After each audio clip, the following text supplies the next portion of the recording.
What is going on, guys? It is Adam, a.k.a. Marf, and this is Marfoogle News. Today, we have urgent information that I hope everyone shares with friends and family. Of course, this is all coming out of main sources. We also have Twitter ablaze with videos of everything that is going on with Russia, Ukraine, China, Taiwan, and everything else. We're going to cover that in just a minute, so stick around. We'll be right back.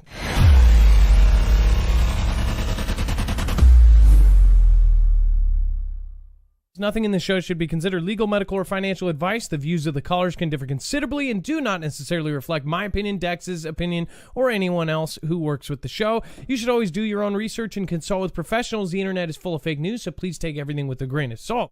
If you have not already, it helps us out if you end up going through any of our affiliates, and it helps you out if you end up protecting yourself against cybercrime. NordVPN is one of the best and one of the easiest to use. If you do not have a virtual private network, it protects your IP address, which is your online identity, which actually connects to your real address and everything else.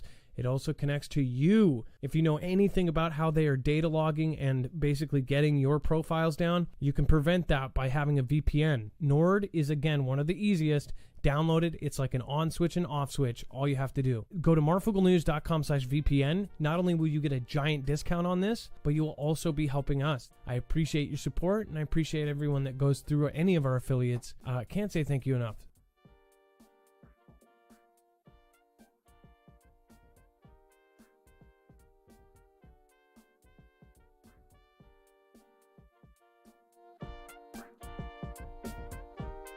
All right, what is going on, guys? It is Adam, a.k.a. Marf, and this is Marfoogle News. Today, we are going to talk about everything that is happening right now. Of course, the new, I guess, threats against the United States and other countries. So we'll get into that right now. Now, this is going to be a short video, so I hope that it is shared out with friends and family. When we do these compact videos, we want to make sure they're around 10 minutes so you can get them out, and that information can be, of course, separated and given out to everybody. Now, remember, over on marfooglenews.com, there will be a bibliography of all of our sources, so you know exactly where these stories are coming from and the information here within. So, first of all, welcome everybody. Thank you for coming to the live. I know that there was at least 500 waiting when I got here, so thank you. So if you have not been following, or if this is your first time seeing us, we try to back up everything we do. Remember, you can go over and check my work over on marfooglenews.com. It will be updated shortly thereafter. Now, if most people do not know, but we are now rapidly deploying more and more every day, again, over to Europe, over to areas by Ukraine, and, of course, less talked about, we are deploying, of course, to the South China Sea. We have virtually our whole Navy in different places around the world right now. And an hour-long phone call ended today between President B and, of course, Mr. Putin, and apparently it did not go well. They are still saying that this is imminent, and most people don't really know what that means. So, first of all, it seems like this is meant to happen. Everybody expects that just last minute everything is just going to go backwards, but it does not look like that at all. So again, there are several things that were going on. The Congress now provided President B with necessary authorization for extraordinary sanctions, and they're talking about this. What the response is from Russia is Putin doesn't give a shh about sanctions, says ambassador, as Russia moves attack helicopters to Ukraine border. Essentially, this is now the third Russian official who has said, we don't care if you sanction us. It won't matter in the end of all of this. So kind of freaky words to be thrown around there. And of course, everybody is looking at President B saying, why is the world not putting harsher words here? They've, kind of pussyfooted around this and stepped on eggshells around it and said, we're really going to hit you in the pocket with these sanctions. We saw that Putin removed his $100 million yacht from Germany. In fact, it was abruptly. He was having a deck put above his swimming pool on this cruise ship size yacht. And, of course, it was not even finished, halfway done. I heard rebar was sticking out of the boat. They pulled it out early. That was a big sign that something was about to go down. And, of course, that was because they questioned if when this happens, if they were going to sanction his properties, freeze his assets. The next day after we covered that, the Dutch actually voted to freeze the assets of the Russian oligarchs that are in his inner circle and Putin. If he had done this, and if he does this, again, everybody is kind of looking at this. Majority of people are thinking, oh, last minute there's going to be a call or there's going to be something, because that's how it already, it's always been. It's the same old movie over and over again. So I'm gonna read some of the updates here. Mass cancellation of Ukraine flights from February 14th. Remember, the timeline was 14th to 16th. Then Jake Sullivan, our National Security Council, actually said that he wanted to be crystal clear that he did not believe it would happen after the Olympics, that it would happen before they end. Now, it is, of course, we're coming up on Valentine's Day tomorrow, and it looks like mass cancellation of Ukraine flights from 14th on. Not to mention, it says aircraft traveling through Ukrainian airspace will no longer be insured by international insurance companies from February 14th, forcing flights to be grounded or canceled, according to Ukrainian publication Ukrainska Pravda. The outlet quoted information from unnamed sources in the aviation industry. It says Antoliv Ilvansliv, head of the Ukrainian insurance firm Expo, told Interfax that British reinsurance giant Lloyd's announced it would temporarily cease all conflict risk insurance over Ukrainian airspace from February 14th. So that was a secondary confirmation of that. Again, all of these links will be available on the website shortly. The revocation of insurance policies will likely mean that Ukrainian airlines will cease almost all of their planes, will not be able to fly most of their fleets above Ukraine. And then Dutch airline KLM canceled all flights to Kiev on February 12th yesterday. Well, on the same day, Ukrainian carrier SkyUp was forced to divert a flight to Moldova as the leasing company which owned the plane refused to let it enter Ukrainian airspace. It says that President B warns Putin of swift and severe costs. And I do have this one pulled up. It says here that President JB on Saturday warned Russian President Vladimir Putin that the consequences of a full-scale invasion of Ukraine, which U.S. officials have said could be imminent, and now they have said it is imminent, would be swift and severe, according to the White House description of the conversation. President B told Putin that the U.S. and its allies and partners will respond decisively and impose swift and severe costs. So they're saying money, right? Again, Putin's response and the ambassadors and everybody else that's quoted on this, they say they don't care about this. Seems to me like something much bigger is happening than what people even think. And I'm talking about the people that think it's going to happen. I think it's going to be much bigger than that. For the last 2 years, we've been going through one thing, and then all of a sudden people forget about that, and now everyone is on this. It says, armed and ready. Putin does not about sanctions. It says Vladimir Putin doesn't give about them. A Russian ambassador said Viktor Tatarentsev was speaking as his country moved attack helicopters to its border with Ukraine, further raising invasion fears. It says he bluntly warned that, quote, the more the West pushes Russia, the stronger the Russian response will be. The Kremlin's ambassador to Sweden brushed off the threat of sanctions and boasted Russia had become more self-sufficient. Now, if you remember, if you followed my show, we covered a lot of the weird things that they were preparing to do. This was written on the wall for a long time. In fact, so much so that people just always thought that this was going to come back down. They separated their internet. They made an intranet. They made it available to disconnect. That's where it really pulls into play right now. There are now multiple sources. Again, I'm going to use this first before we use anything again, from sources from Twitter or anything like this. This is actual information coming out of our intel from U.S. government and other countries. It says U.S. Cyber Defense Agency warns of possible Russian cyber attacks amid tensions. Now, it says that the Cybersecurity and Infrastructure Security Agency, or CISA, has issued a Shields Up alert for American organizations, saying that the U.S. systems could face Russian cyber attacks amid warnings from the B administration officials that a Russian invasion of Ukraine could be imminent. It says with U.S. officials warning on Friday of course, to always give us the bad news on Friday that Russia could invade Ukraine any day now. CISA's alert recommended that all organizations in the U.S. Protect themselves. Now, I want to add something. A lot of people said things like, oh, well, they've been saying any day now for like a week.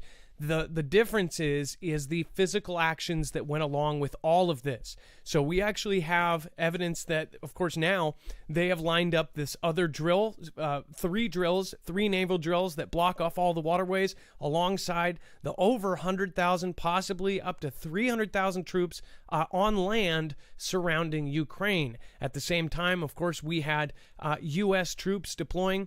I have from defense.gov. Again, we're getting official information here. It says more U.S. troops to deploy to Europe. Guardsmen reassigned out of Ukraine. There was about 160 Florida guardsmen that were pulled out, and they said that they needed them elsewhere. They were there helping train Ukrainians on gear. They're actually pulling even them out. Also, another thing that has changed is the official travel advisories to all of these countries all of a sudden picked up. It was bad last week. Now it's official in almost all these different countries. They're all telling their citizens to get out now. We had a couple, but now it is almost every allied country is now telling their citizens to get out of Ukraine, and some are even messaging people in Russia. We heard from somebody who actually lives and works in Russia. They work at an official capacity on a lower end, like janitorial level kind of thing, and they were told to come home immediately. The guy says, "This is my home." They said, "Well, we warned you." So there's a lot of things. I believe that person is married in, right? Is married into to a Russian woman. So not much option there and maybe there is. I don't know what they're offering the people that are living in other countries like this right now. If they're able to come back, are they evacuating? Are they paying for it? What if people can't evacuate Ukraine? What if people can't get the heck out of Russia? If this all goes as bad as it looks. Now, I am hoping that a miracle will happen, but we've been saying that every day this week, and it's only gotten worse. We've had multiple talks with all of the people's governments, and every single one of them has come out with absolutely no movement forward. Essentially, there's two sides to this. I've talked about this on my show. You can go over to last night's show. We even talk about how there is an option here, which is guarantee Russia that they won't go and put NATO in Ukraine or let Ukraine join NATO. But it does not look like that is going to happen either. Some say that this almost looks like, there's several parties in cahoots. Doesn't really matter to me. What matters to me is there's been jets flying over me all day, and I'm on the West Coast. If you guys have been watching Flight Radar, there was at least one time today where Flight Radar just went blank, and that was right around when the jet flew over. So I don't know if that's related, but again, that was quite odd today. Now I have more pieces here. There are more deployments. I'll just show you right here while I go to this. 3,000 more paratroopers. Again, this is, mass cancellation of Ukraine flights. All of those are done. And then, let's see here. We have Pentagon formally announces another 3,000 paratroopers, and let me go up that to deploy to Europe. The Pentagon announced that it will send another 3,000 troops from the 82nd Airborne Division to Europe in the coming days after Defense Secretary Lloyd Austin repositioned 160 Florida National Guardsmen out of the country. It says, as we've said before, we are in a window that an invasion could begin at any time should Vladimir Putin decide to order it. Now, Russian sources and Russian media is saying that Putin has already firmly decided this. I don't see how they could possibly move back on this, especially since they just moved hundreds more tanks and different gear in, and that is according to actual video evidence all over Russia. So I don't see how they could back up now, but I'm hoping they do. Again, this is pretty crazy. Now, I also want to go to this after that warning from the U.S. cyber security, the CISA. We did get this. Now, this is the stuff that I always try to make sure that I let you guys know. This is what people are talking about. Now, DEFCON warning system is a private group. It says we have confirmed this through independent sources directly affiliated with the security of national power grid. And then when you go to who and what they are talking about, it goes to Christo Grozev. I am not familiar with this gentleman, but again, he's a check mark on Twitter, and a lot of people are sending us this. So we are simply communicating what is being said now. It says 2 independent sources claim U.S. utility companies are placed on high alert. We know that part is true because, or at least that U.S. companies are put on high alert. And this was done, I believe, before even that article came out. I could be wrong. And it says, following peaks of malware deployment of many of them in the last days, expectations is for simultaneous muscle-flexing cyber attacks on U.S. companies. So the other thing that we have thought about is, and of course, Russia separating their internet, China separating their internet, or having the ability to, in a second, turn off and separate their complete intranet away from the rest of the world. So if something takes down the internet, takes down all of our infrastructure that's based on it, that would be done, and they would be able to separate themselves and just turn it off. This is something that is very concerning to many preppers, and anybody that's in this niche has been watching this closely. So again, this is only part of it. As far as the Congress, they just approved all of the different things that they would need to do to actually get this done. And now they are more concerned about what happens after they take it. So again, the way that they word it sometimes basically sounds like they are going to let it happen, but I don't know. If they do let it happen, that's an entire other story in itself. So lots and lots of things happening all at the same time. Now, I don't have Dex with me. A lot of people are going to end up watching the big Super Bowl. Again, Seahawks aren't involved, so I'm not watching that. I'm more focused on what is going on right now, especially waking up with jets over my head. Not too fun considering where I am. Now, all of the sources on this are going to be over on marfooglenews.com. If you do want to support us, we're independent. Go over to marfooglenews.com. You can actually support us by, you can prep through us. You can go to My Patriot Supply. If you get stuff through us, 1, you'll get a discount, and 2, you'll be helping our channel. We are independent. We don't have a multi-channel network. We don't have a multi-billion-dollar company behind us. We have the Marfia and the Foogle fam. So again, marfooglenews.com/prep. You can get anything from short to long-term survival food. This is something that obviously a lot of people are doing now. For the last 2 years, it has gone so insane. Most companies are just out. My Patriot Supply is big enough that they can keep it going. marfooglenews.com/prep. You get $100 off on a month-long supply of emergency food supply, and you can get $150 off on a 3-month plan. So I hope that you guys at least consider that. That helps us out, and I believe it would possibly save lives if anything really bad goes down. So again, that's marfooglenews.com/prep. Make sure to get our sources from, of course, our website, marfooglenews.com. And then, yeah, just praying for all of this to go backwards. What do you think? Do you think that this is all going to be a sham and that they're just going to last second pull everything back? Seems to me like the chance for that to happen would have happened at many of the engagements between Putin and every world leader that has just happened. Again, we're working on a video on that. He has just met with almost every one of his allies. On top of that, the U.S. has met with almost all of ours. They have been doing Zoom meetings. They've been doing physical meetings. It does not look good for everyone. I have talked about tons of things on the show. Make sure to go through previous shows over on Marfoogle TV on our sister channel to find out more. We have a whole archive of everything that's happened over the last 2 years, including using eminent domain for night vision goggles, training soldiers in urban environments, and then, of course, training pilots to land even huge cargo jets and A-10 Warthogs on U.S. highways. They've closed several highways over the last 6 months to land jets and cargo planes, and that would be in preparedment for one thing: if we lose all of our airfields. So things are a little bit hotter than they have been, previously. Thank you, everybody. Make sure to go over to the website. Thank you, everybody, for tuning in. Share this out with friends and family, especially the ones that have no idea what's happening right now. Be safe, be prepared, and Marf out.